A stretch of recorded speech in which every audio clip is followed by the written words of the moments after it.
for a muse of fire that would ascend the brightest heaven of invention.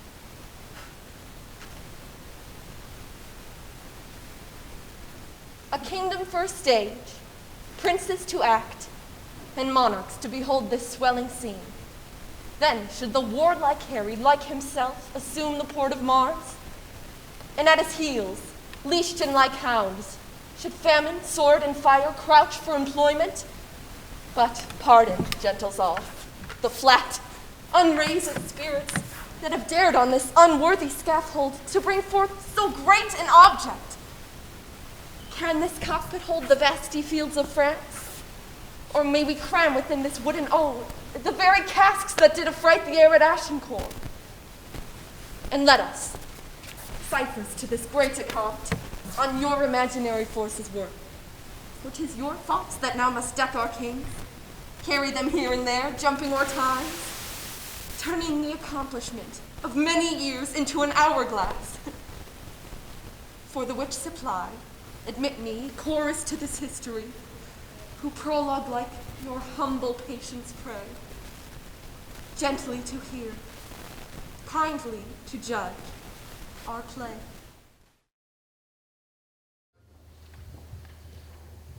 Good evening, ladies and gentlemen, and welcome to tonight's theatrical experience. To say that we are lucky to be here would be an understatement, given where we are as a community and as a nation in the midst of this global pandemic. In fact, the last time we were all gathered here in this space was almost a year ago for Noises Off. Who would have thought that almost a month after that production, we would all find ourselves in isolation? Yet, with all that has happened, here we find ourselves in a different theatrical experience. The author of this theatrical alchemy thought it would be helpful for you, our audience, to have some sort of a guide, as it were, into the mind that collected all these scenes and monologues for this evening. Each scene and monologue was selected because it touched on some aspect of human nature, but more so because it touched on something specifically personal for our theatrical alchemist. For this reason, it was thought necessary to provide you, our audience, with some context that usually happens when viewing a show as a whole. Therefore, a chronicler will provide that context, where needed, when needed, throughout our time together. With this in mind, our opening is from Shakespeare's Henry V, in which, through the chorus, Shakespeare directs the audience in how to properly view a theatrical production, that the actors are dependent on the audience to use their imaginations to help fill in some of the gaps. This is the true gift of live theater. This is the most basic of human interactions, and an incredible feat for both audience and cast, a feat that they undertake together. So, thank you for joining us this evening, for supporting what we're trying to do here, and for supporting the arts, which are so needed right now. If Ivan Ilyich Cherchikov, a civil servant, a clerk in the Ministry of Public Parks, had any passion at all in life, it was the theater. He certainly had hopes and ambition for higher office, and had dedicated his life to hard work, zeal, and patience. Still, he would not deny himself his one great pleasure, so he purchased 2 tickets in the very best section of the theater for the opening night performance of Rostov's The Bearded Countess. As fortune would have it, into the theater that night came his respected superior, General Mikhail Brazilhov, the Minister of Public Works himself. Good evening, General. Yes, good evening. Permit me, sir. It is I, Chernyakov, Ivan Ilyich. This is a great honor for me, sir. Yes. Like yourself, I too serve in the Ministry of Public Parks. That is to say, I serve you, who is indeed himself, the Minister of Public Parks. I am an Assistant Chief Clerk in the Department of Trees and Bushes. Yes. Keep up the good work. Lovely trees and bushes this year. Very nice.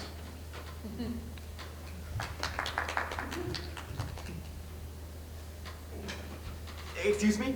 My wife would very much like to say hello. This is she, Madame Cherdyakov. How do you do? My pleasure. My pleasure, General. How do you do? Madame Brasilov, my wife, Madame Cherdyakov. How do you do, Madame Russellhoff? How do you do? I just had the pleasure of meeting your husband. And I am my wife's husband. How do you do? I'm sorry. Terribly sorry. I hope you enjoy the play, sir. I will. I can watch it. Feeling quite pleased with himself for having made the most of this golden opportunity, Ivan Ilyich Cherdyakov sat back to enjoy the bearded countess. He was no longer a stranger to the Minister of Public Parks. They had become, if one wanted to be so generous about the matter, familiar with each other. And then, quite suddenly, without any warning, like a bolt from a gray thundering sky, Ivan Ilyich Cherdyakov reared back his head and... Achoo! Oh my goodness, sir. I am sorry. I am so terribly sorry. Forget it. It's all right. All right? It is certainly not all right. It was monstrous of me. You make too much of the matter. Let it rest. Let it rest? How can I... Permit me to wipe your neck, sir. It's the least I can do. Leave it be. It's all right, I say.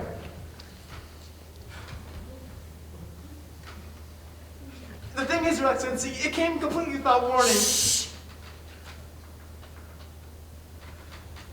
And it's not a cold, if that's what you were wondering. Perhaps just a particle of dust in the... But, try as he might, Cherdyakov could not put the incident out of his mind. The sneeze, no more than an innocent anatomical accident, had grown out of all proportion in his mind until it resembled the angry roar of a cannon aimed squarely at the enemy camp. He played the incident back in his mind, slowing the procedure down so he could view again, in horror, the infamous deed.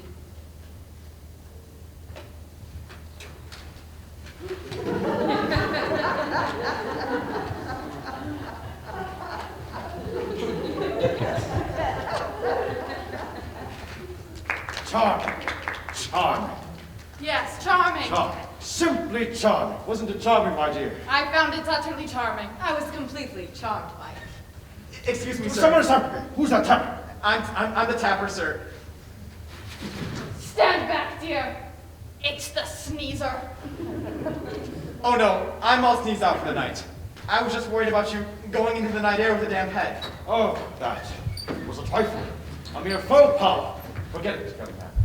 Amusing play, don't you think? Did you find it amusing? Yes, it's so amusing. The best play I've seen in years. Which part interested you the most? The sneeze! The part when I sneezed on you. It was unforgivable. Forget it, young man. Come, my dear. It looks like rain, and I don't want to get my head wet again. You shouldn't let people sneeze on you, dear. You're not to be sneezed at. I'm ruined! Ruined! He'll have me fired from trees and bushes. He'll have me sent down to branches and twigs. Come, Ivan. What? You mustn't let it concern you. It was just a harmless little sneeze. I'm sure that the general has forgotten about it already. Do you really think so? No, I'm scared, Ivan. And so they walked home in despair. Perhaps I should get him a nice gift. Perhaps some Turkish towels. Cherdyakhov's once promising career had literally been blown away. Why did I even go to the theater at all? Why did I just stay home? Why did I just sit in the balcony with the people of our own class? They love sneezing on each other. Come to bed, Ivan. Perhaps if I call on the general again and explain the matter in such a charming, honest, and self-effacing manner, he'll have no choice but to forgive me. Maybe it's best not to remind the general. No, if I ever expect to become a gentleman, I must behave like one. And so morning came. It so happened that this was the day the general listened to petitions. And since there were about 50 or 60 petitions ahead of him, Cherchikov waited from morning till late afternoon. Next! Next! I'm not next, sir. I'm last. Very well then. Last! That's me, sir. Well, what's your petition? I have no petition, sir. I'm not a petitioner. Then you waste my time. Do you not recognize me, sir? We met under rather explosive circumstances. I am the sneezer. The what? The sneezer. The sneezing splatterer. The one who sneezed. Gee. And what is it you want now? Are you soon tight? No, Your Excellency. Your forgiveness. I just wanted to point out that there was no anti-political or anti-social motivation behind my sneeze. It was a non-violent, non-partisan act of God. I cursed the day the protuberance formed itself in my face. It is a hateful no, sir, and I am not responsible for its indiscretions. Punish that which committed the crime, but absolve the innocent body behind it. Exile my nose, sir, but forgive me, your kindship, forgive me. My dear young man, I am not angry with your nose. I am far too busy to have time for your nasal problems. I suggest you go home and take a hot bath or a cold one. Take something, but do not bother me with this silly business again. Gibber, gibber, gibber. That's all I've heard all day. Gibber, gibber, gibber. Thank you so much. God bless you and your wife and your household. May your days be sweet and may your nights be even sweeter than your days. The feeling of relief that came over Cherchikov was enormous. May the birds in the morning sing at your window, and may the coffee in your cup be strong and hot. The weight of the burden that had lifted was inestimable. I worship the chair that you sit in, and the clothes that sit in the chair that I worship. He walked home, singing and whistling like a lark. Life was surely a marvel, a joy, a heavenly paradise. Oh God, I'm happy. And yet, And yet, when he arrived home, he began to think. have I been the butt of a cruel and thoughtless joke? Had the minister toyed with him? If he had no intention of punishing me, why did he torment me so unmercifully? If the sneeze had meant so little to the minister, why would he deliberately cause Cherchikov to writhe in his bed? To twist in agony the entire night. Cherchikov was furious. I am furious! He moaned and he fumed and he paced the night through. And in the morning, he called out for his wife. Sonia! Sonia! What's wrong? I have been humiliated. You, Yvonne? Who would humiliate you? You're such a kind and generous person. I'll tell you who. General Brazelhoff, the Minister of Public Parks. What did he do? The swine. I was humiliated in such a subtle fashion, it was almost indiscernible. The man's cunning is only equal to his cruelty. He practically forced me to come into his office and beg and grovel on my knees for forgiveness. I was reduced to a gibbering idiot. You were that reduced? I must go back and tell him what I think of him. The lower classes must speak up, so that all men, regardless of color or religion, nation or creed, are free to sneeze on their superiors. It is he who will be humiliated by I. And so, the next morning, Cherchikov came to humiliate he.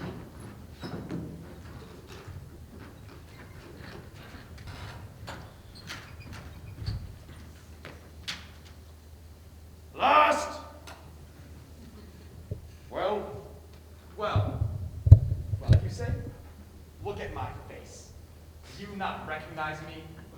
It is I once again. it is you once again. Who? Cherchikov, Excellency, I have come back, having taken neither a hot bath or a cold one. Who let this filthy man in? What is it? What is it? You sit there and you ask me, what is it? You sit there behind your desk in your lofty position as Minister of Public Parks, and you ask me, a lowly civil servant, what is it? You sit there with full knowledge that in this life there are those who obey and those who are obeyed, those who serve and those who are served. That in this life certain events take place that cause humiliation and those that are the cause of humiliation. And still you ask me, what is it? What is it? Don't just stand there like a gibbering idiot. What is it you want? I'll tell you what I want! I just wanted to apologize for earlier. I wasn't sure if I made it clear. I'm sorry. Out! Out! Out, you idiot! Fool! Imbecile! I never want to see you again! Get out of my sight! If you ever cross my line of vision, I will have you exiled forever! What is your name? Jericho!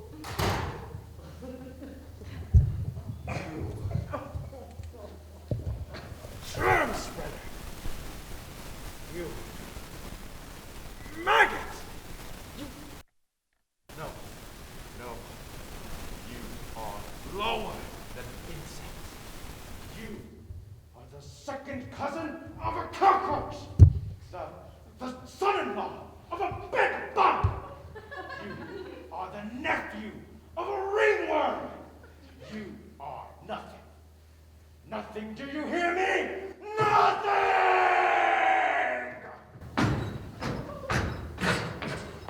At that moment, something broke loose inside of Cherchikov. Something so deep and vital, so organic, that the damage that had been done seemed irreparable. Something drained from him that can only be described as the very life force itself. The matter was over. For once, for all, and forever. What happened next was quite simple. Ivan Ilyich Cherchikov arrived at home, removed his coat, sat down on the sofa, and died. Okay. Sometimes we just need a laugh. And what better way to start this glimpse into our collective psyche than with a good dose of black humor? And there's always the randomness of life. Now, no matter what your beliefs may be, everyone, at one time or another, has just cursed at the apparent random nature of their lives. This, too, was a topic that playwright and author Tom Stoppard explores, among many, in his play Rosencrantz and Guildenstern Are Dead. In this, Rosencrantz and Guildenstern are old-school chums of the Danish prince Hamlet. The two have been summoned by Hamlet's uncle, the new king, to see if Hamlet has actually lost his mind due to his father's murder, or if he is simply feigning insanity as a part of a plot to take the crown for himself. Structurally, the play finds the two mostly observing and having things happen around them, an experience many can relate to over the past 11 months.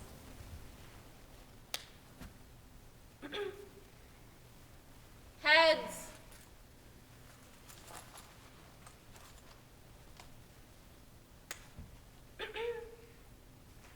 Heads.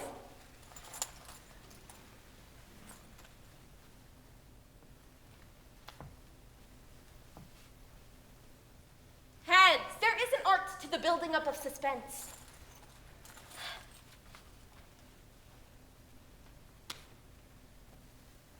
Heads, though it can be done by luck alone.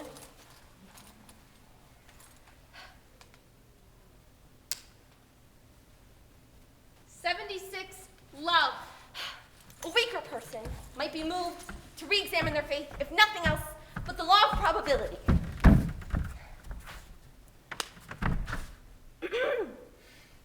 Heads, the law of probability, it has been oddly asserted, is something to do with the proposition that if six monkeys were, Game. were they? Are you? Game.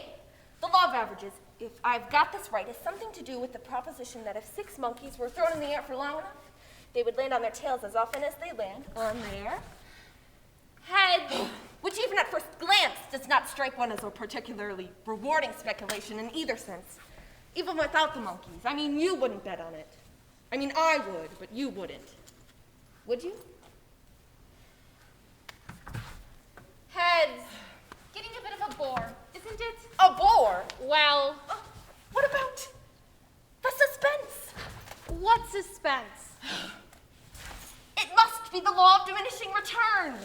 I feel the spell about to be broken. Well, it was an even chance, if my calculations are correct. 85 in a row.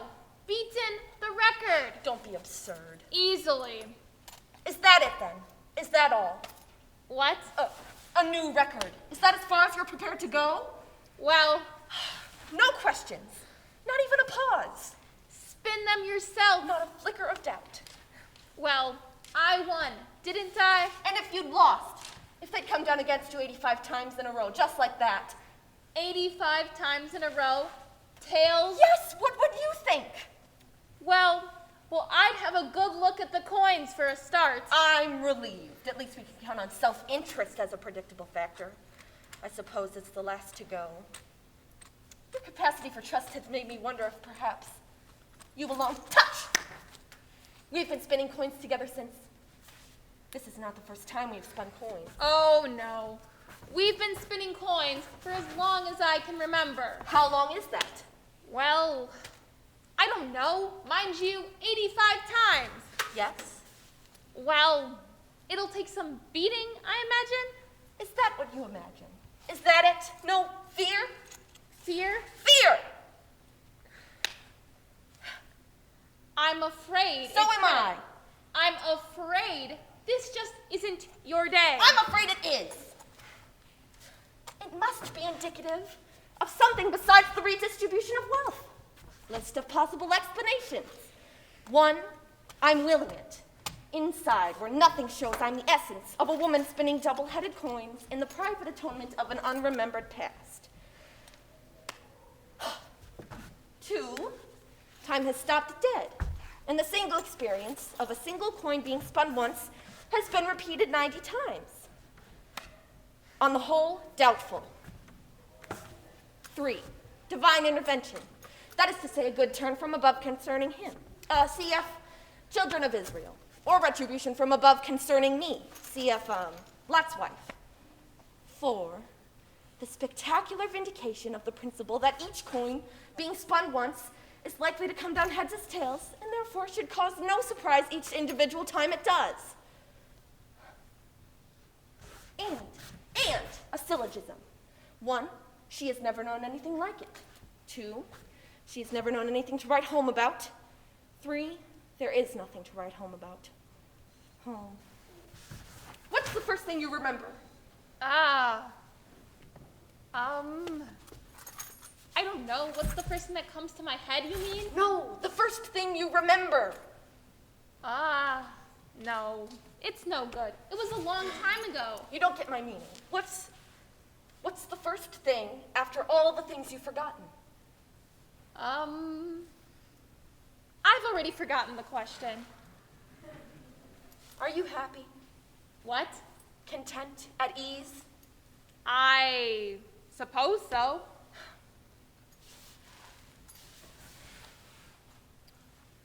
What are you gonna do now? I don't know. What do you want to do? I have no desires. None.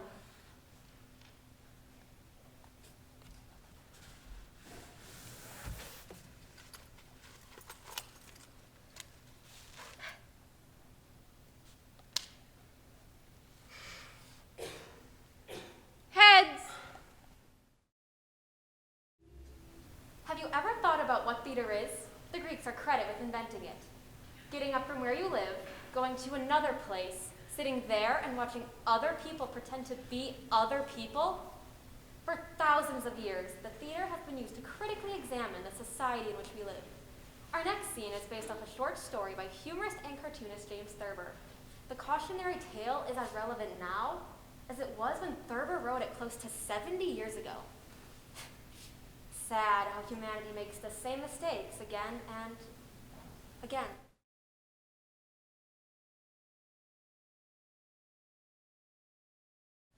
World War XII, as everyone knows, brought the collapse of civilization.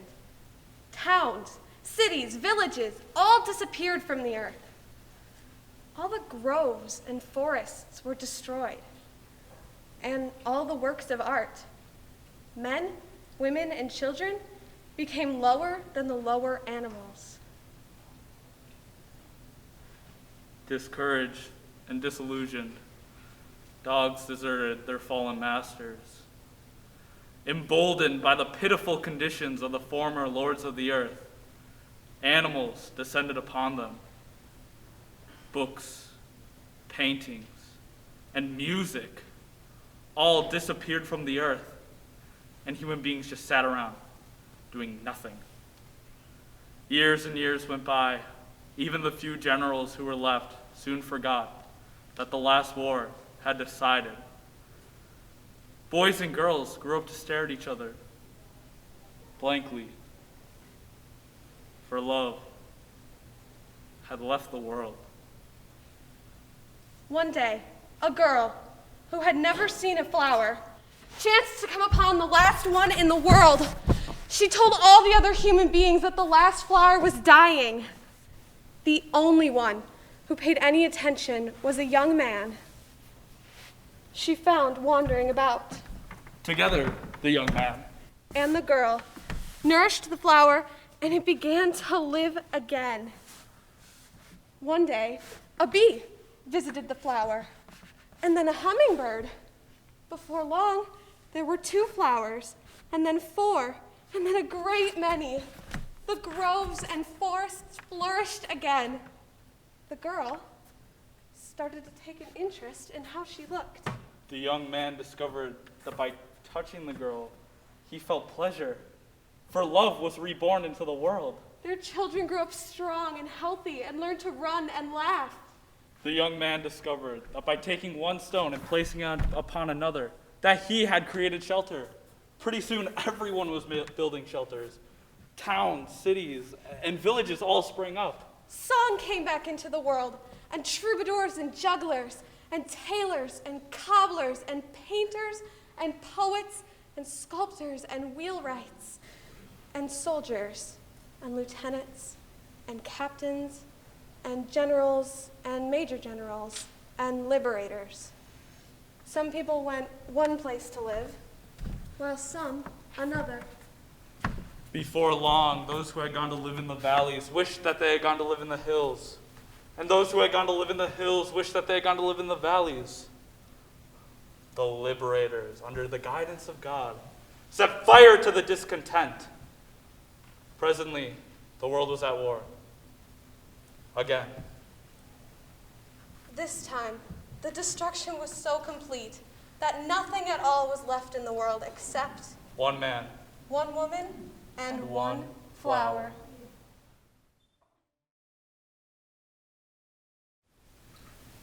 We all have expectations of our friends, our family members, ourselves, our society. I think you get what I'm talking about. Sometimes these expectations are met, sometimes exceeded, and sometimes not lived up to. Many of us may have had moments like that during this time. But one thing I doubt any of us have ever considered is what about the expectations of actual characters in a play?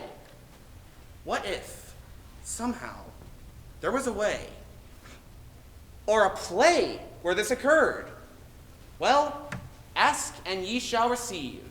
The play Theater Trick by Jules Tasca. What happens can stand for itself.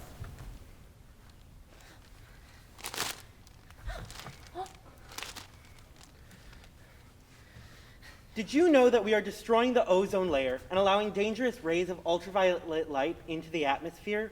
Rays that could eventually harm us and other forms of life? What's the ozone layer, dear? It's a protective shield of gas. That's nice. I'm glad we're protected. But do you understand? It's being eroded. What would you like for dinner? Anything. Anything at all. Well, would you like anything now? You know you don't always have to be by my side, you know. When the lights come up, you can go off stage. And just wait? Just wait in the wings? Yes. What for? What? What am I waiting in the wings for? Well, you can make a sexy entrance. On which cue? Which cue do you want me to enter in? I'll snap my fingers and click my heels. So you'll snap your fingers and you'll click your heels and that's my cue to enter sexy? Yes. If that's what'll please you. Yes, it will. Now exit. Do you want me to exit sexy too? If you want applause, you will. Now go. Exit.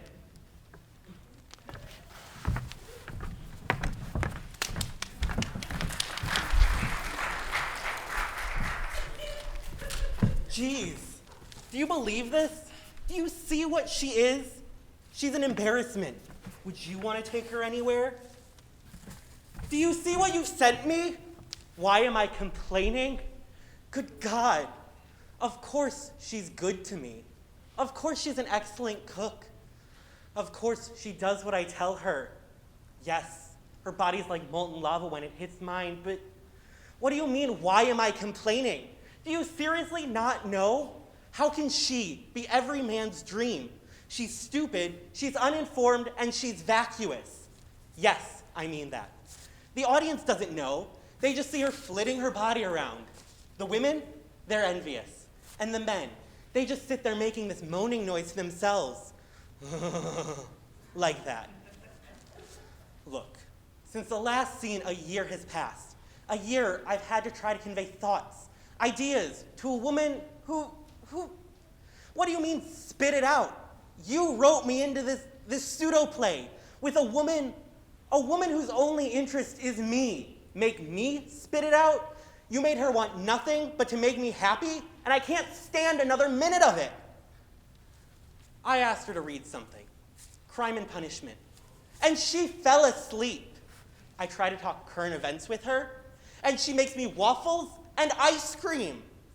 I tried to teach her to play chess. I told her all the rules, showed her every piece, and she said, pawns are cute. Pawns are cute. Yes, I'm unhappy. Yes, yes, yes. Now you're starting to get it. I asked for a woman. That means a complete person. A man doesn't want a geisha girl. I mean, it was nice for the first month or two, but what do you mean, what do I want? I want someone who I can talk to. You understand, don't you? See, they're way ahead of you. What are you doing? I didn't give you your cue to enter. Snap and click, remember? I came out on my own. You can't just come out on your own. This is a play. Yes, a strange play. Strange enough for me to enter without a cue. This isn't like you. Are you okay? What were you doing while you were back there? Reading? I don't believe that. I haven't seen you read ever. You asked me to read Crime and Punishment, didn't you? Well, yes, but in that short amount of time, you read the entire... In a play such as this, I could have read all the works of civilization. And you did. I did. As a matter of fact, seven them twice. Thank you. I'm sorry for yelling at you. What are you doing? You're always after me to play chess. Well, yes, but go make some coffee and I'll try again. I don't make coffee at this kind of day. What? No, if you want it, you go make it yourself. I'll wait. No, skip the coffee. Skip it. Let's play. Ready? Good God. What? You got all the pieces on the right blocks. Do you want to play or not? What? What's the matter? Nothing. Nothing at all. You go first. I went first the last time. It's your turn. You play white. If you'd like. Okay.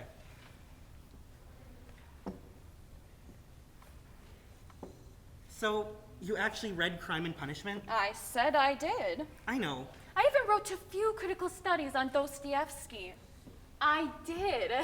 Crime and Punishment could have been a brilliant book, but to me it is seriously marred by the whole Deus machina conclusion. The conclusion of this case being that of the traditional Christianity, which arrogates the mind of the protagonist and... Do you see what he's done? What? You want to explain Hamlet also? Hamlet, yes. Scholars throughout the century has missed the entire point of the play. And you think you can set them on the right track? I think so. You see, they all examined Hamlet as this neoclassical tragic hero, but the play is actually a meld, an experimental meld, I might add, of Senecan tragedy with the more Aristotelian type, so that any attempt at pinpointing Hamlet's harmatia becomes confusing and, oh, check. Would you like to try me again? I think it is only fair to have you know that I am one of the world's grandmasters, undefeated in 3 continents. Extremes. Do you see how he's gone to extremes? First, you give me this fawning housewife whose worldview is waffles. And now you've turned her into an overbearing caricature of an intellectual. I resent that. I happen to be a full-blooded character that just so happens to shoot the moon on all standardized academic evaluations. This is not my woman. This is just childish revenge on your part. Because I made a simple grievance. That's why. Is it impossible for you to give me anything but these trite versions of people? Isn't it possible for you to put anybody into this attempted play? Just a normal intelligent man and a normal intelligent woman who meet and fall in love?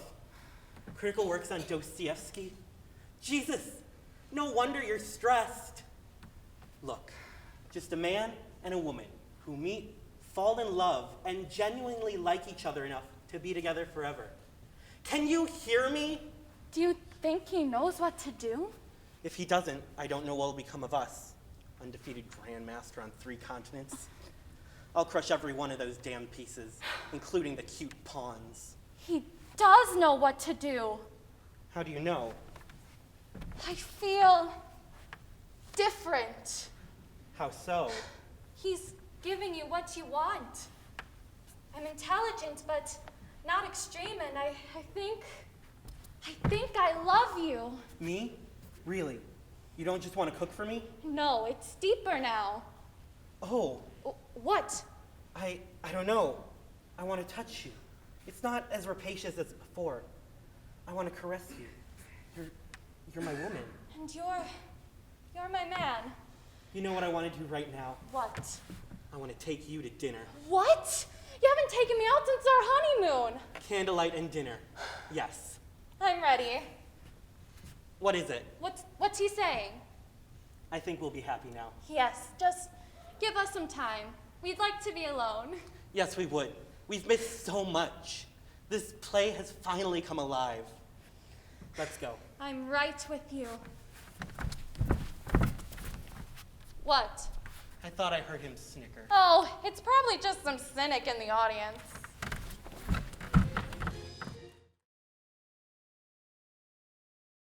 Time.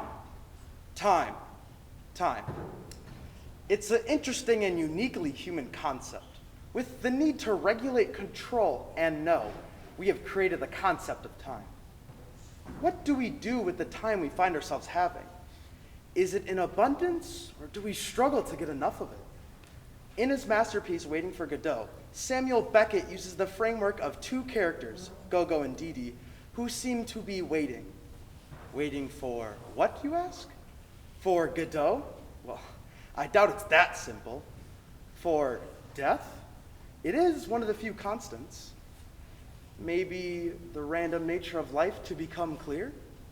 Possibly. Purpose? Well, I guess we'll leave it for the viewer to decipher.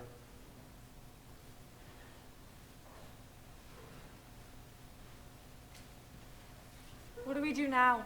I don't know. Let's go. We can't. Why not? We are waiting for Godot. Right.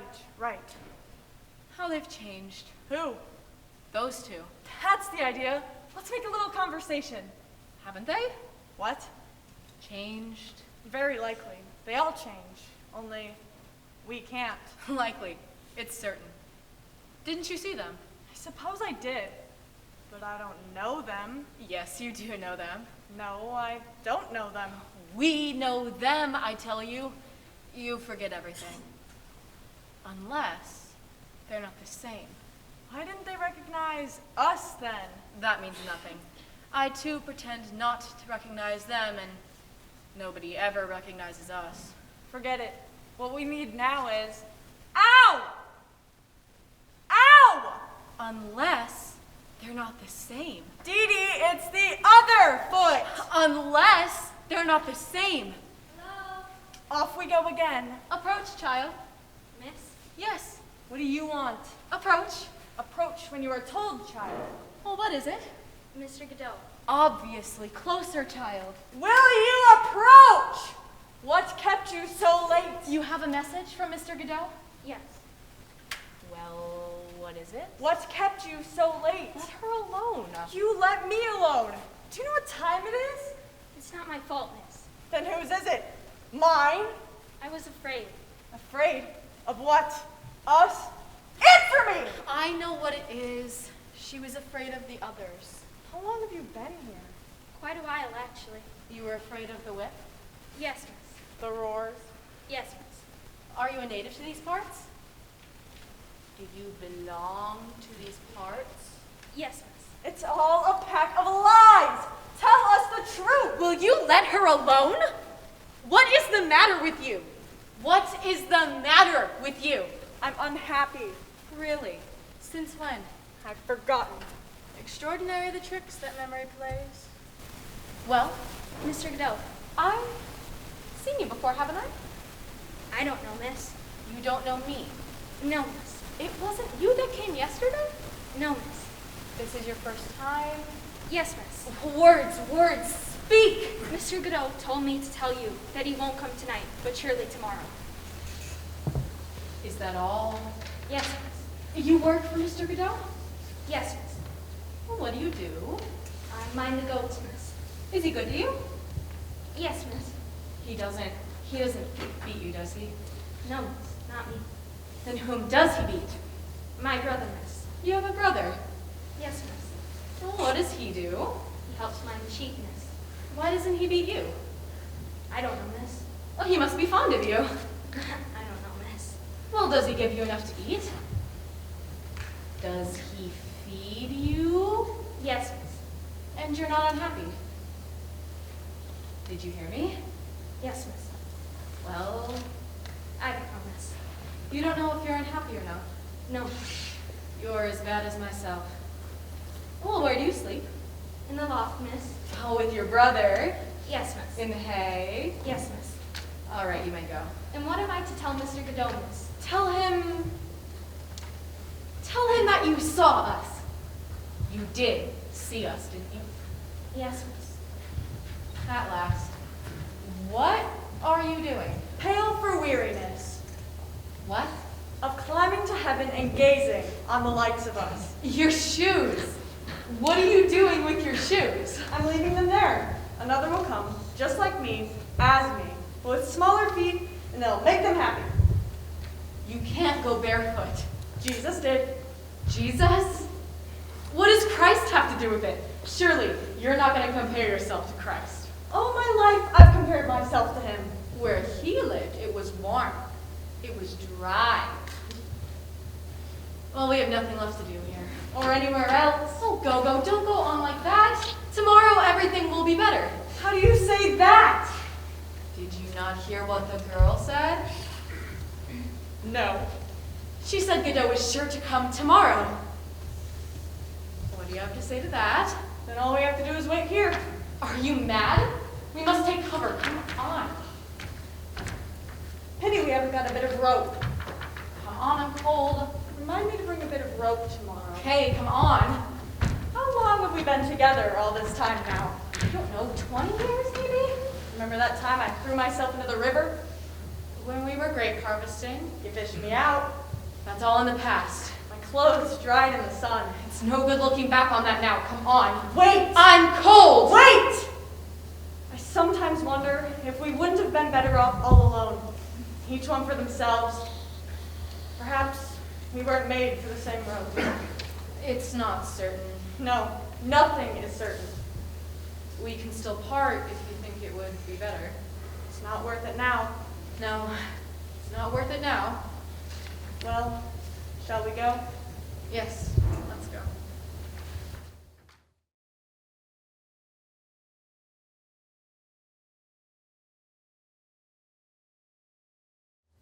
Parents. Just say the word, and many thoughts come to the surface. Mostly positive. But let's be honest.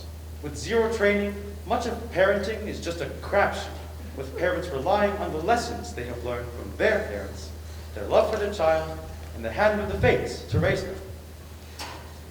Parents often think one thing about their parenting. Their children, another. Sometimes these meet in truth, sometimes not. But the one thing we can agree on is that this relationship will be the deepest, strongest, and oftentimes, without anyone actually knowing, the most damaging. We all have our roles to play within the family dynamic, and as much as we wish these roles would change once the children become adults, much to the dismay of all involved, they don't. Don't get me wrong, there are many fantastic parents out there who are and forever will be loved and cherished by their children. But in the case of Mag's Church, an accomplished artist and painter, we can see that the scars of her childhood, in which her parents did not truly know her, has left this accomplished artist full of self-doubt. even to this day.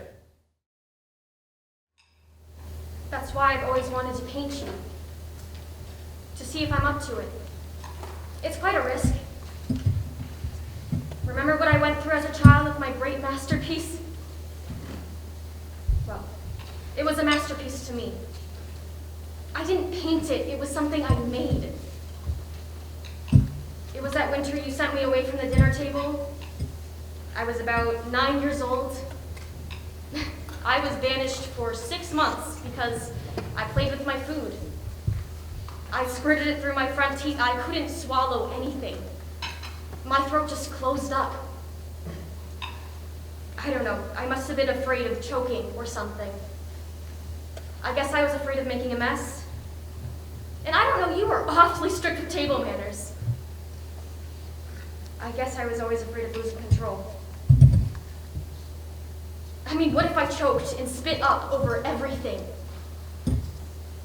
No, I was terrified of making a mess. You were always so mad when I spilled. If I just got rid of things in these little curly cues you see, I thought it was ingenious. But you didn't see it that way. So finally you sent me away from the dinner table with a, when you're ready to eat like a human being, you can come back and join us. So off I was to my room with a tray. But I couldn't seem to eat it there either. I mean, it was so weird settling down for dinner in my bedroom.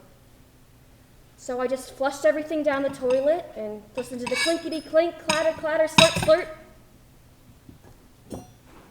But that got boring after a while, so I looked around for something to do. It was winter because I noticed I'd left this crayon on the radiator that had melted down into this beautiful shimmering glob, like jello, pulsing and trembling. Naturally, I wanted to try it myself, so I took a red one and I pressed it against the hissing lid. It oozed and bubbled like raspberry jam. And that radiator was hot. It took incredible willpower to not let go, but I held on whispering, Mags, if you let go of that crayon, you'll be run over by a truck on Newberry Street, so help you God. So I pressed down, even harder, my fingers blistering and steaming. After I'd melted one, I was hooked. I went through an entire supply in one night, mixing color over color until my head swam. I mean, the smell, the heat, the brilliance that sank and rose in that room. I had never felt such exhilaration. Every week, I spent my allowance on crayons. I must have bought every Crayola in the city. And after 3 months, that radiator was spectacular. I mean, it was like this gigantic fruitcake, 5 feet tall. It was a knockout with every color from pinks and blues, lavenders and maroons, oranges and creams. And with every color, there was a taste. Yellow, lemon curls dipped in powdered sugar. Red, chocolate-covered cherries laced with rum. Green, tiny peppermint leaves veined with chocolate. Purple, and the frosting. This satiny mix of white and silver. I kept it hidden during the days, under some blankets. My huge, looming, teetering suite. I was so hungry, losing weight every week. I looked like a scarecrow, what with the bags under my eyes and the bits of crayon leaking through my clothing. It's a wonder you didn't notice. But finally, you came to my rescue. Well, if you'd call it a rescue. It's more like a rout. Winter was almost over. It was the middle of the night, and I must have been having a nightmare because I woke up with you and Daddy shaking me. I quickly glanced at the radiator to see if it was covered. It wasn't. It glittered and towered in the moonlight like this gigantic Viennese pastry.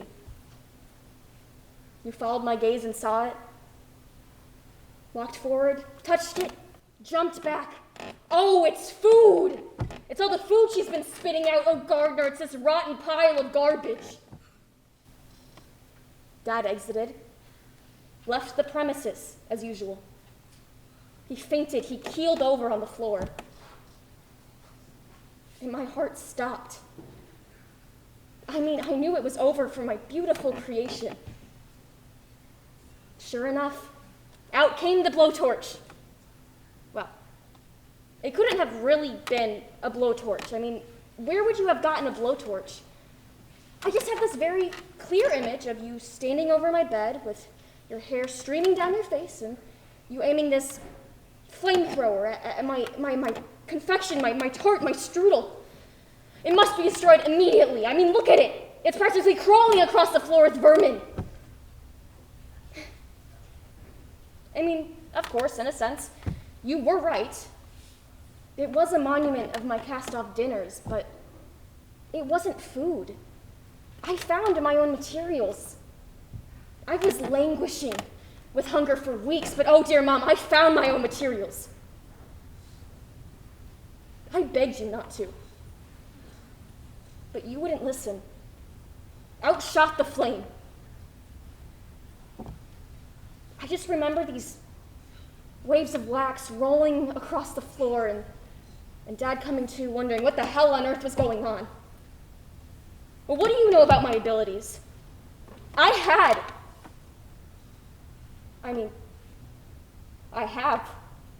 abilities.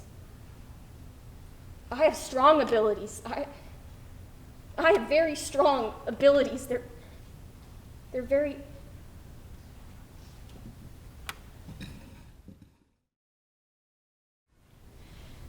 Every human has been blessed with some ability, some aspect to themselves that is unique to them.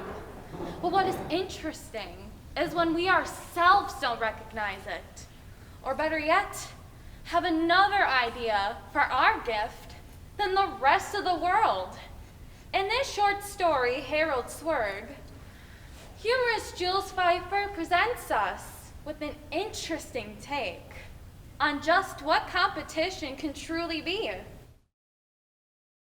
Harold Swerg could hit a baseball farther than any man alive.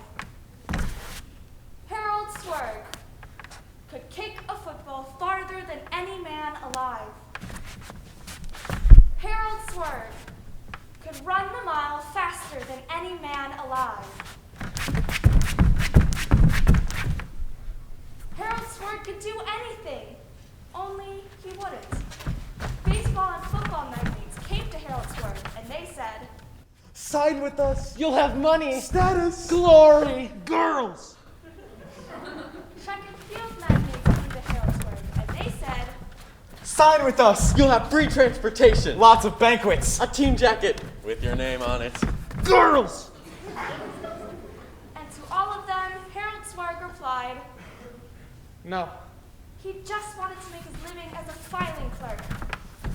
I don't like the sports business. I like the filing clerk business. The filing clerk business presents a challenge. Someday, I may even make bookkeeper.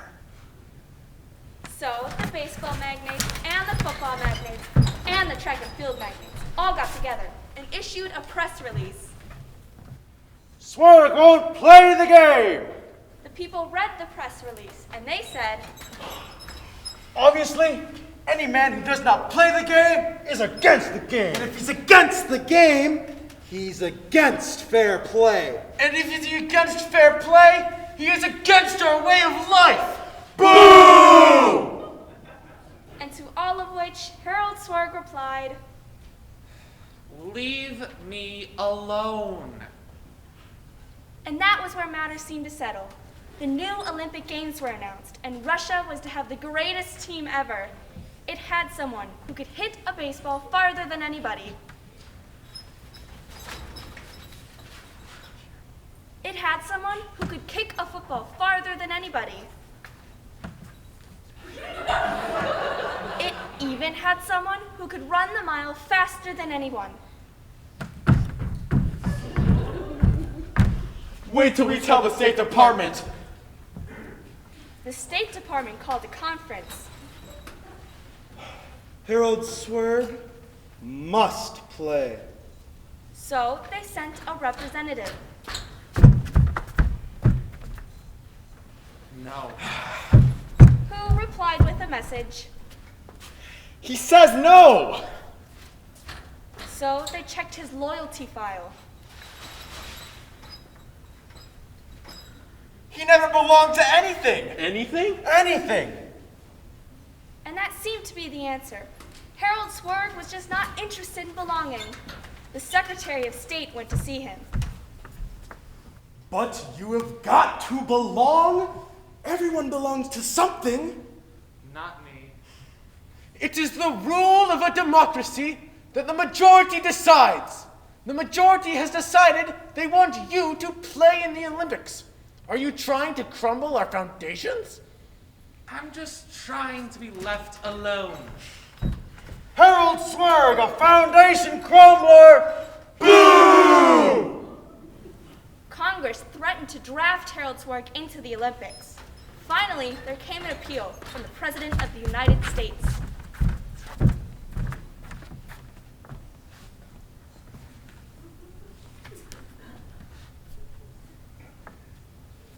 Do you want us to lose?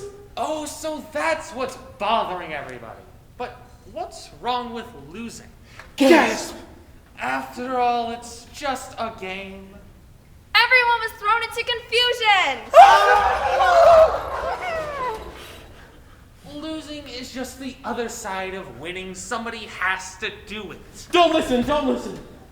The public expressed its outrage. They booed. Boo! They hissed. Hiss! They burned Olympic torches on his lawn. Go back to where you came from, Swerg! Wow!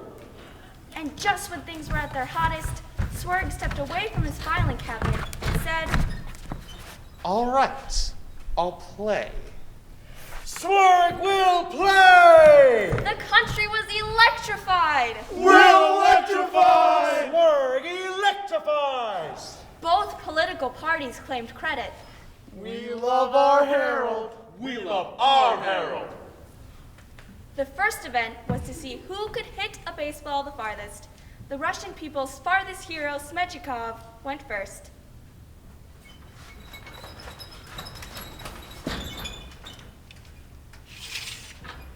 $912 feet, 6 inches.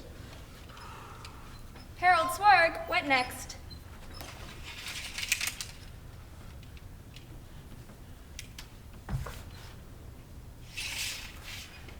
$912 feet, 6 inches. The next event was to see who could kick a football the farthest. The Russian people's farthest hero kicker, Rosnovsky, went first.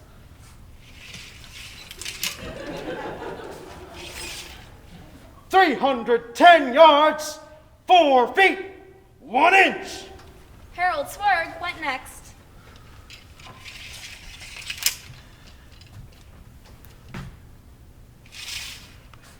$310 yards, 4 feet, 1 inch. Grumblings of discontent murmured through the crowd.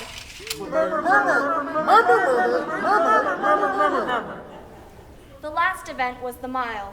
Harold Swerg's final opponent was the people's fastest hero runner, Ali Kaleshkiu.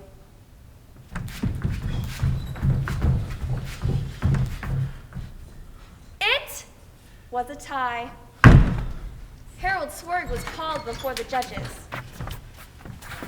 Harold Swerg, you are not giving it your all. I most certainly was. Then why didn't you win? Because winning doesn't take my all, equaling takes my all. How's that? How's that? Let's see you try to kick a football exactly 310 yards, 4 feet, 1 inch. It was quite a challenge. I didn't think I could do it. But the judges didn't understand. If anybody wants their score equaled, come on around. But no one came around, because no one is interested in having their records equaled. So they left Harold Swerg alone, which was exactly the way he wanted it. With all this time, what have you done to fill it? Have you done anything new? Something that you never thought you would try or even had the time to consider? What about looking at something that you are very familiar with in a new way? In his short essay, The Macbeth Murder Mystery, James Thurber takes a new look at Shakespeare's masterwork, Macbeth. As we will see, what you thought happened may have happened, but not the way you think it did. Then you do find the lake country interesting, Miss Bartholomew. Oh, yes, certainly. No question. I would imagine, however, that your American lakes are much larger than ours. Oh, yes, certainly. No question. Why is that? I'm not sure. Perhaps due to our larger duck population. I see. Of course, if you've seen one lake, you've seen them all, I always say. Sort of like poets. What are? Lakes. Like poets? Yes. I'm not quite sure I follow. Oh, it's quite simple. Are you simple. fond of the lake poets, Miss Bartholomew? Oh, yes. But our Midwestern poets are much more direct. They come right out with it. Chitterling is rather direct, don't you think? Of course, you know his first book of poems, Lake Country. No, I'm afraid not. Luckily, he's improved over the years. But I've heard his people die so young, especially the fish vendors. Why is that? He was always a bit on the skittish side. I see you have a volume there yourself. Is it poetry? No, but let me tell you about it. It was a stupid mistake to make, really. You see, it was on the shelf with all the other Penguin books, and I had supposed, of course, that it was a detective story. All the others were detective stories. Of course. Well, I had read all the others, so I had bought this one without really looking at it carefully. And you can imagine how I felt when I found out it was Shakespeare. The nerve. I don't see why the Penguin book people have to get out the Shakespeare plays in the same size and everything as the detective stories. I think they have different colored jackets. Well, I hadn't noticed that. Anyways, I got real comfy in bed, fair Fluendal, ready to read a good mystery. And here I had the comedy of Macbeth. Macbeth is not a comedy. I know that now. I was just crazy for a good Agatha Christie or something. Hercule Poirot is my favorite detective. Is he the one with the funny hat? No, he's the fat Belgian. You're thinking of Sherlock Holmes, the skinny Englishman. My apologies. So, what did you think of Macbeth? I would expect that an expert like yourself is often able to figure out the identity of the murderer in advance. Oh, I'm not as smart as Hercule Poirot. At least one of his mysteries has fooled me completely. Really? You see, there was this woman standing over this body with a pistol in her hand, and it turned out that the victim had indeed been shot. Open and shut case, I would think. Far too open and shut. I had felt right away that she hadn't done it. Only could you believe that she actually had? Only she hadn't done it with that pistol. You see, she had switched pistols and had done it with another gun instead of that one gun. A rather well-armed woman, wouldn't you say? I suppose her arms were as well as the next person's. Did you finish Macbeth? Yes, I did. Did you like it? No, I did not. In the first place, I don't think for a moment that Macbeth did it. Did what? Killed the king. I don't think that Macbeth's woman was mixed up in it either. You always suspect them the most, of course, but then they're the least guilty, or should be, anyways. I'm afraid. But don't you see? It would spoil everything if you found out right away who the killer was. Shakespeare was too smart for that. I've read people have never figured out Hamlet, so it isn't likely that Shakespeare would have made Macbeth as simple as that. So whom do you suspect? Macduff. Good God. Oh, Macduff did it all right, and Hercule Poirot would have gotten him early. How do you figure that? Well, it was difficult at first. I suspect Banquo, and then of course he's the second person killed. That was good there, that part. Which part? The death of Banquo. The person suspected of the first murder should always be the second person killed. As well as the third or fourth, I suppose. They have to keep surprising you. After the second murder, I didn't know who the killer was for a while. What about Malcolm and Donalbain, the king's sons? If you recall, they were the first to flee after the murder. No. That looks suspicious. Much too suspicious. When they flee, they're never guilty. I believe I'll have a brandy. Do you know who discovered Duncan's body? Macduff. And then he comes running down the staircase and shouts, "Confusion has broken open the Lord's anointed temple, and sacrilegious murder has made his masterpiece," and so on like that. All of that was rehearsed. Assume you were a mythical Scottish lord who had just found a dead king. Assume away. You wouldn't come up with all of that stuff like that offhand, would you? Of course not. Not unless you had practiced in advance. An innocent man would just shout, "Look, a body!" But what about the banquet scene? How do you account for Macbeth's guilty behavior there, where Banquo's ghost came and sat in his chair? Simple. There was no ghost. No ghost? No ghost. I can't wait to hear this. Please. A big, strong man like Macbeth? He doesn't go around seeing ghosts, especially not in a brightly lit banquet hall with dozens and dozens of people there. He was shielding someone. Who? The missus, of course. He thought she did it, so he was going to take the rap for himself. A husband always does that when their wife is suspected. But what about the sleepwalking scene? Same thing, just in reverse. She was shielding him. Awfully nice of her. Wasn't it? Anyway, she wasn't asleep at all. Do you remember the part where it says, "Enter Lady Macbeth with a taper"? Yes. Well, people who walk in their sleep don't carry a light. They have second sight. Have you ever heard of a sleepwalker who carries a candle? I can't say that I have. Well, then she wasn't asleep. She was acting guilty to shield Macbeth. I believe I'll have another brandy. I believe you're onto something here. Could I borrow that Macbeth? Of course. I'll look this over tonight. For some reason, I feel as though I haven't really read it. Hopefully, the one constant throughout this pandemic for each of you has been family. But, as we all know, any relationship, especially family, certainly comes with its own set of issues. Take, for instance, our next scene from the play Snow Leopards, where the character CJ has fled her country roots in an attempt to rebranch herself in the city. But when her sister Sally surprises her, her untrue identity is shaken to its core. With all the time in the world to think, without the daily distractions that often protect us, this pandemic has shown an honest light on many of our lives. You're real strong, Claire. No, I ain't. I'm scared, just like everybody else. If I had been strong, I wouldn't have written you all them letters full of lies. I'm sorry I did that to you, Daddy. I guess I was just writing about the life I wish I was living. I liked those letters. It was like reading some story. A fairy tale. That's all it was. I don't care if they were real or not. I do. It don't matter, Claire. Yes, it does, damn it. It makes me responsible for what happens to you, and I don't want that on my head.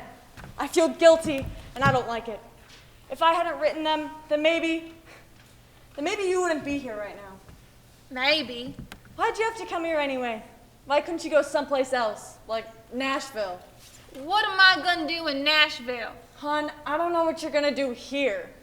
I'll stay out of your way. That's not the point. And I'll pay the money back. The money's not important. I just can't have you here. You're ashamed, ain't ya? Of what? You and me, who we are, where we're from. I'm trying to forget.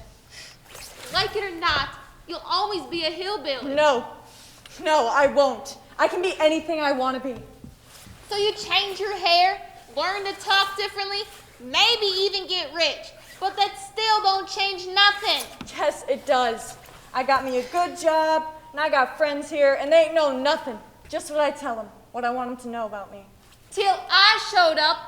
Is that why you brought me out here to the zoo? So your friends wouldn't find you out? You didn't want them to see that we ain't fancy, we just common. Don't say that.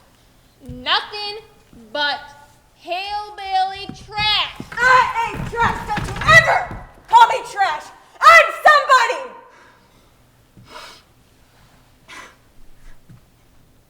Oh God, Sally, I'm so sorry. I don't mean to hurt you. I don't mean it. I know. You're just mad. I'm not at you, baby. Sally, hold me, please. I'm so sorry. I just go crazy. I hurt so bad sometimes, just get so balled up inside me, I want to explode. Just get so mad at everything. Me too. Sally, it's so hard to get anywhere because everything's against us. You don't know how many times I felt small, people staring at me. You get turned away because people think you talk funny, you ain't got the right clothes. Can't find a good place to live because folks don't want to rent to you. Think you ain't steady. You know how people are always putting down black people at home? I know what it's like now. You gotta change. Sally, I love you. Always will. You know that, don't you? Yeah. But when I look at you, it reminds me of where I've been, and it hurts too much. You understand what I'm saying? Yeah. I can't ever go back to that. I know. I shouldn't have called you. I don't know. I am glad I saw you. I won't call you no more. That's what you want. Here. I want to give this back. No, keep it. I don't want it. I'll get by with the clothes I got. You sure? I'm sure. I'm gonna do it. It's gonna be hard. Real hard. I know.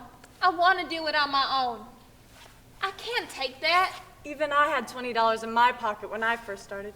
Go on. Okay. Maybe I'll get my hair done. Don't worry about paying me back. Let's call it an early birthday present. Well, I should get going to work soon. You gonna be all right? Sure. I want you to call Daddy. Tonight. Let him know you're all right so you don't worry too much. I will. You want me to let him know I seen you? If you want. All right. And I won't tell him nothing about Larry.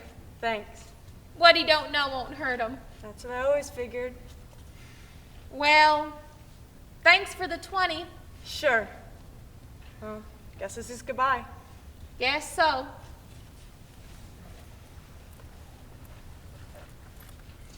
You be careful, you hear? I will. As soon as you can, get out of that neighborhood, okay? I'll try. Take this. What is it? My number at work if you get in any trouble.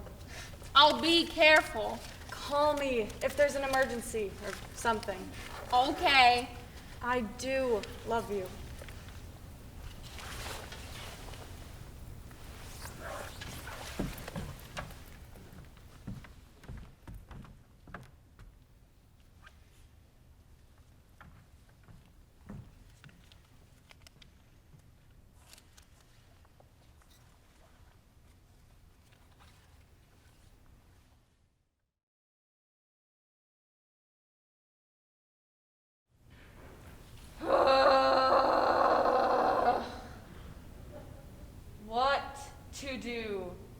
What to do?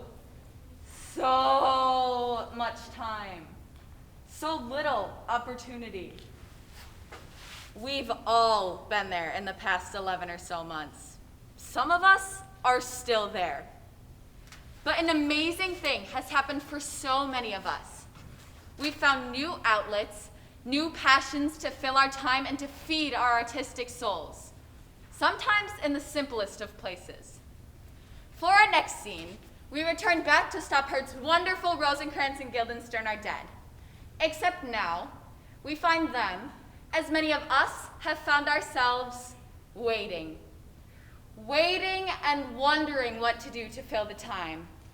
Perhaps a game.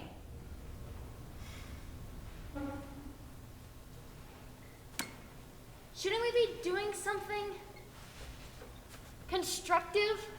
What did you have in mind? Short, blunt human pyramid? We could go Where? after him. Why? They've got us placed now. If we go moving around now, we'll be chasing each other all night. How very intriguing. I feel like a spectator in appalling business, and the only thing making it bearable is the irrational belief that somebody interesting will come on in a minute. See anyone? No. You? No. What a fine persecution to be kept intrigued without ever quite being enlightened. We've had no practice. We could play at questions. What good would that do? Practice. Statement. One love. Cheating? How? I hadn't started yet. Statement. Two love. Are you counting that? What? Are you counting that? Foul. No repetitions. Three love. First game I'm two. not going to play if you're going to be like that.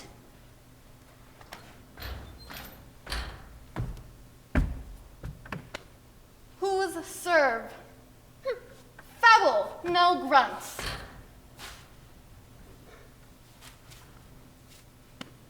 Who's go? Why? Why not? What for? Foul. No synonyms. One all. What in God's name is going on? Rhetoric. 2-1. What's it all add up to? Can't you guess? Were you addressing me? Is there anyone else? Who? How would I know? Why do you ask? Are you serious? Was that rhetoric? No. Statement! To all. What is the matter with you today? When? What? Are you deaf? Am I dead? Yes or no? Is there a choice? Is there a God? Foul! No non sequiturs. 3-2. 1 game all.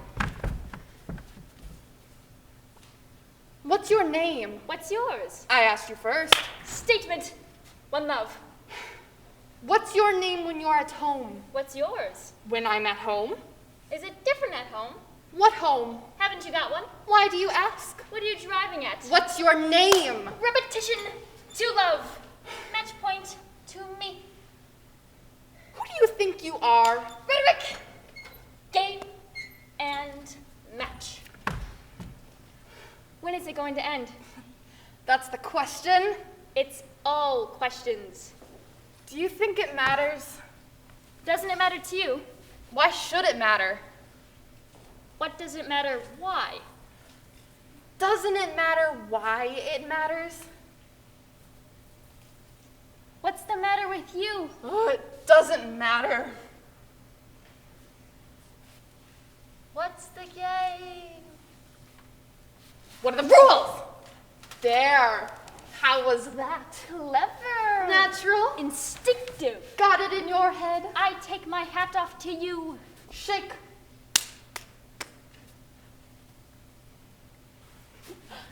Now I'll try you. You? Not yet. Catch me unawares. Oh, yes. Right. I got you. Mm-hmm.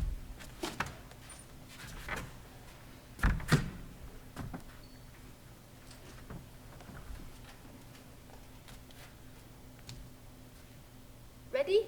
Don't be stupid. Sorry. Unawares.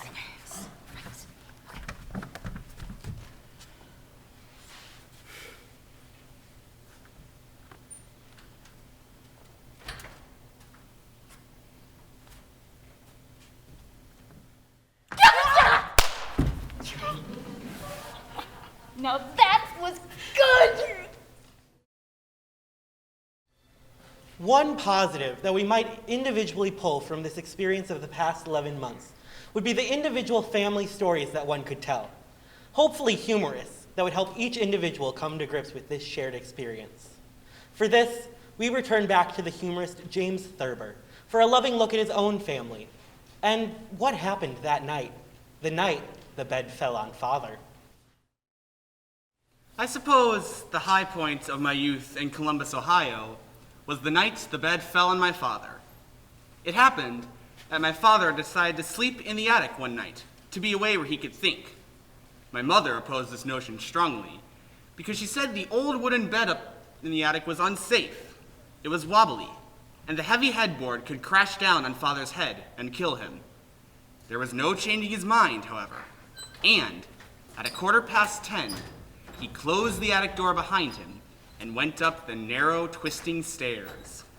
We later heard ominous creaking as he crawled into bed. Grandfather, who usually slept in the attic when he was with us, had disappeared some days before.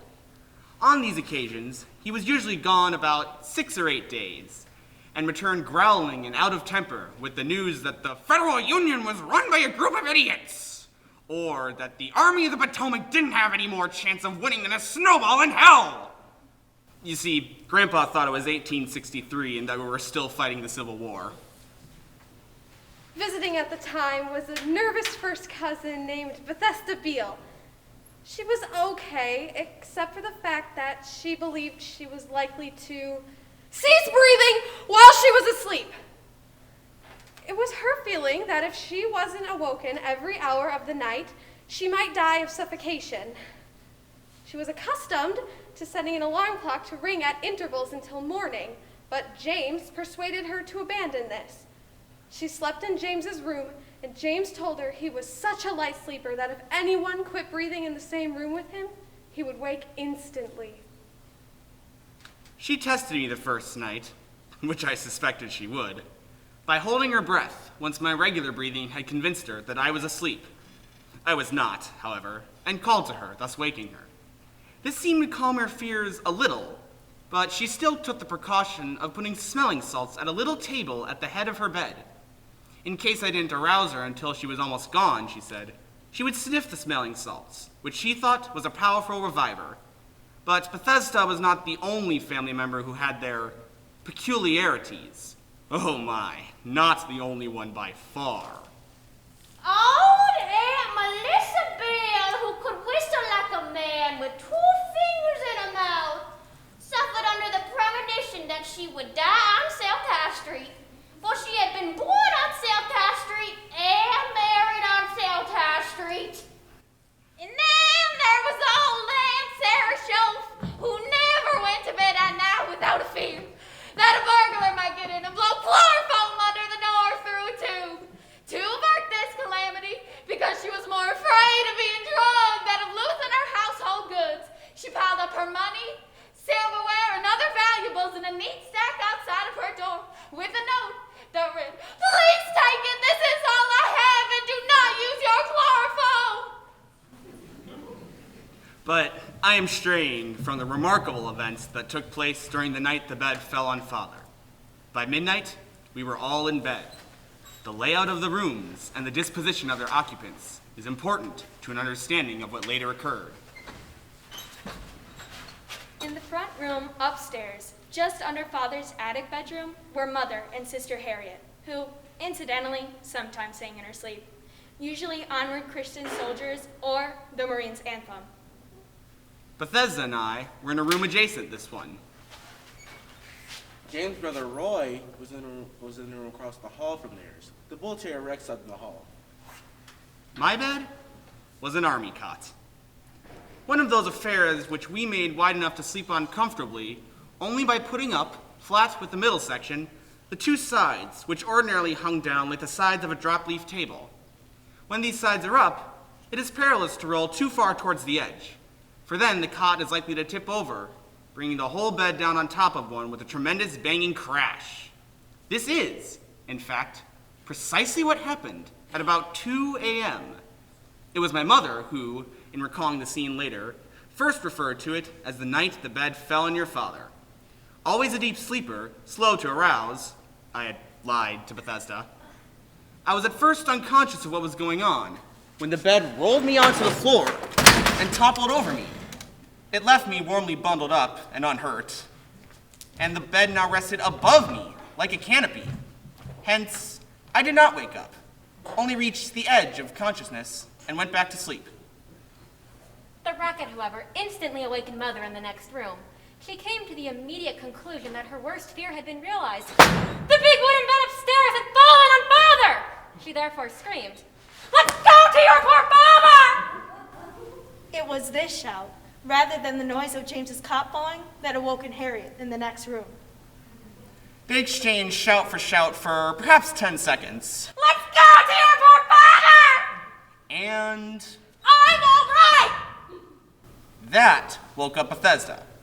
By this time, I was conscious of what was going on, in a vague way, but did not yet realize that I was under my bed rather than on it. Awakening in the midst of loud shouts of fear and apprehension, Bethesda came to the quick and logical conclusion that She was suffocating! With a low moan, she grasped for the smelling salts at the head of her bed, but instead of sniffing it, dumped it all over her. The room reeked of ammonia. She gasped like a drowning person, for she had successfully stopped her breath under the deluge of pungent spirits. She jumped out of bed and groped toward the open window, but came up against one that was closed. With her hand, she beat out the glass, and I could hear it crash and tinkle on the alleyway below. It was at this juncture, trying to get up, that I had the uncanny sensation of feeling my bed above me. Foggy with sleep, I had suspected, in my turn, that the whole uproar was being made in an endeavor to extricate me from what must have been an unheard of and perilous situation. Get me out! I think I had the nightmarish belief that I was entombed in a mine. Gasped Thesta, foundering in her smelling salts. By this time, Mother, still shouting, pursued by Harriet, still shouting, was trying to open the door to the attic in order to go up and pull her husband's body out of the wreckage. The door was stuck, however, and wouldn't yield. Her frantic pulls on it only added to the general banging and confusion. Roy and the dog were up now. The one shouting questions and the other barking. Roy was shouting. Father, farthest away and the most sound of sleepers, had at this point been awakened by the battering at the attic door. He decided that the house was on fire! I'm coming! I'm coming! He wailed in a slow and sleepy voice, but it would take him many moments to fully regain consciousness. Mother, believing he was still caught under the bed, detected in his "I'm coming" the low and mournful note of one preparing to meet his maker. "He's dying!" he shouted. I'm all right! I'm all right! But Thesta yelled to reassure her, for she still believed it was her own closeness to death that was worrying Mother. James found the light switch to his room, unlocked the door, and the two of them joined the others at the attic door. We could hear Father crawling out of bed upstairs. Roy pulled the door open with a mighty jerk, and Father came out, sleepy and irritable, but safe and sound. Mother began to weep when she saw him. Rex began to howl. What in the name of God is going on down there? The situation was finally put together, like a gigantic puzzle. Father had caught a cold from crawling around in the attic with his bare feet. But there were no other bad results, I am so glad said Mother, who always looked in the bright side of things. that your grandfather wasn't here. Before our epilogue comes out to close the show, we figured we would leave you with a scene that would make you question your sense of what is right and what is wrong, what is funny and what is not. This most certainly is. As Neil Simon once had his character say, the humor that one can find in one's own life can only be exceeded by that in which one can observe from another, especially one suffering incredible pain.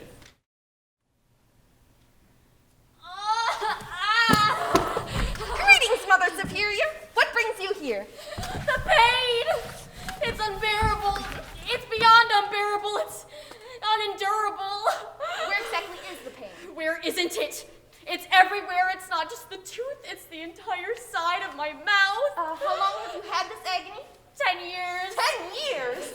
Well, since yesterday, but it seems like 10 years. I must have sinned terribly to deserve this. God must have dropped all other matters to punish me this way. Where's the doctor? The doctor is away on personal business.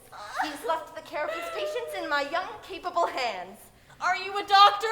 In every way, except a degree. I'm a doctor to be. Then I am a patient to be. I can assure you, the only thing that prevents me from being called doctor is the formality of an examination. I'm skilled, just not titled. Please, I beg you for this opportunity. Please sit in the chair. Please, Heaven help me today. All right. Halitosis, periodontal disease, pain. Even sitting hurts. Yes. No doubt the nerves are inflamed. Once removed, the pain will cease to exist. You're going to remove the nerves? Only the tooth connected to the nerves. It's a simple matter of surgery. Ah! Ah! Ah! There! Now let's see what we have here. I pray for you. I pray to the saints in heaven. I pray to the Lord in heaven. Be gentle with me. Spare me pain. My dear sister, we are living in an age of advanced science.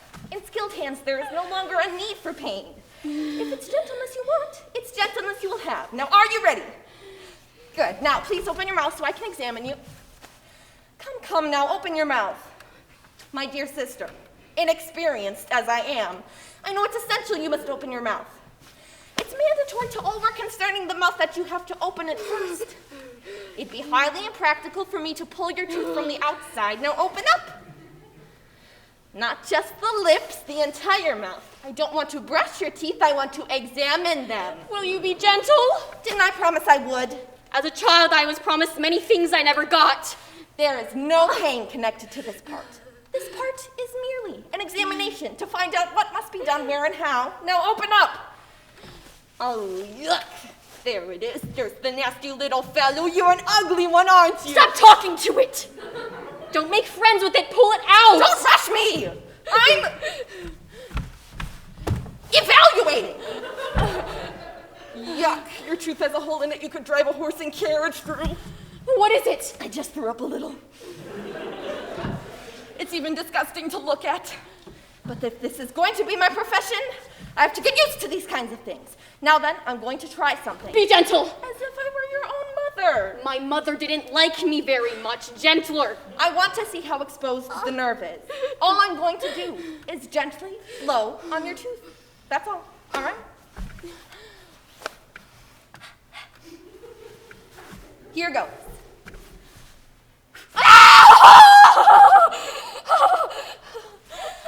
I have some information for you! The nerve is exposed! Is that how far science has advanced?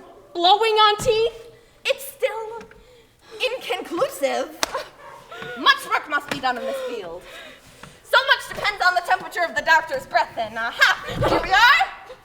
What are you gonna do with that? Well, the tooth has to be pulled. It'll be out quicker than you can spit. Oh, merciful God! Surgery is nothing. It's all the matter of a firm hand. Whoops! I pray for you. May God enlighten your soul. May He provide you strength and quickness. Mostly quickness. Amen! Ah, women. This will come out easily. Some teeth give you trouble, I admit, but that's only when the roots are deep. I hope you prayed for shallow roots. All right, here we go. Don't do that. Don't grab my... Let go! Let go, I say! You're doing it again. You've got my hand. Look, if I'm going to pull your tooth, I'm going to need my hand. Now let go. Are you going to let go of my hand? If you don't let go of my hand, I'm going to take these forceps and pull your fingernails out. All right! Now don't twitch. Oh. You're touching again! Now the important part is to get a deep enough hold so we don't break the crown. All right, this time I got the little monster. Now whatever you do, don't grab my hand. I'm going to have enough trouble with your teeth without you interfering. Ready now? When I say three. 1.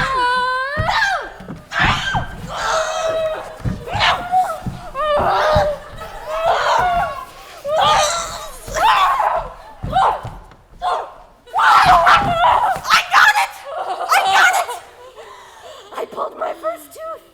You pulled it all right. I hope they pull you into the next world like that. No, I knew it. The crown broke. You've still got roots in your mouth. What a mess this is going to be. I told you not to twitch. You butcher. You carpenter. Your God's vengeance on my sins compared to you, the toothache was a joy. You ignorant peasant. The only thing harder than the roots in your teeth are the brains in your head. Now get back in the chair. We have unfinished business. Keep away from me, you sorcerer. If you put your fingers in my mouth, it'll be the first solid food I eat this week. You're not leaving here until those roots come out. It's a question of professional pride. No!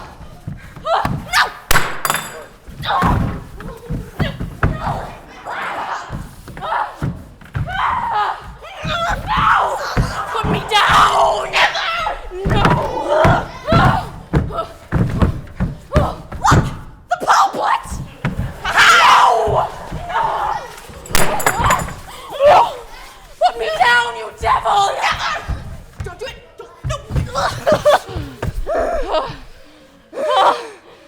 I give up. I have failed in my duty. Come, let us pray for a miracle.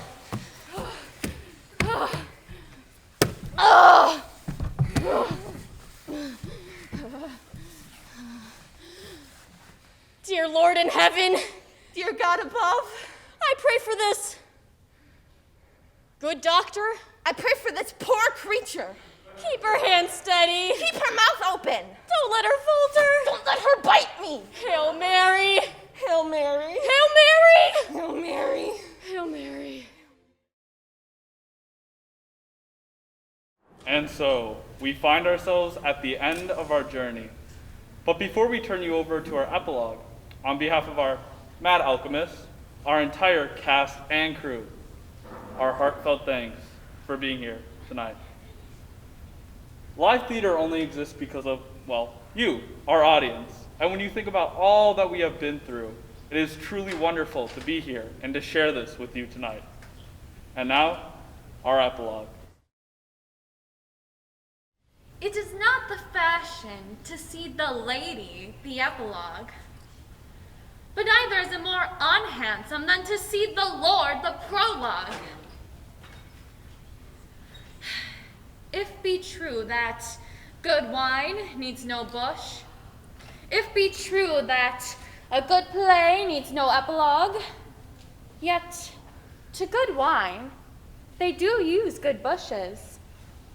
And a good play only proves the better by the help of a good epilogue. Now, what a case am I in then that neither a good epilogue nor cannot insinuate with you on the behalf of a good play? I am not furnished like a beggar, so therefore to beg will not become me. My way is to conjure you, and I will begin with the women. I charge you, O women, for the love you bear to men, to like this play as much as please you. And I charge you, O men, for the love you bear to women, as perceived by your simpering, none of you hates them, that between you and the women, to love this play as much as please you. If I were a woman, I would kiss as many of you that had beards that pleased me, complexions that liked me, and breaths that I defied not.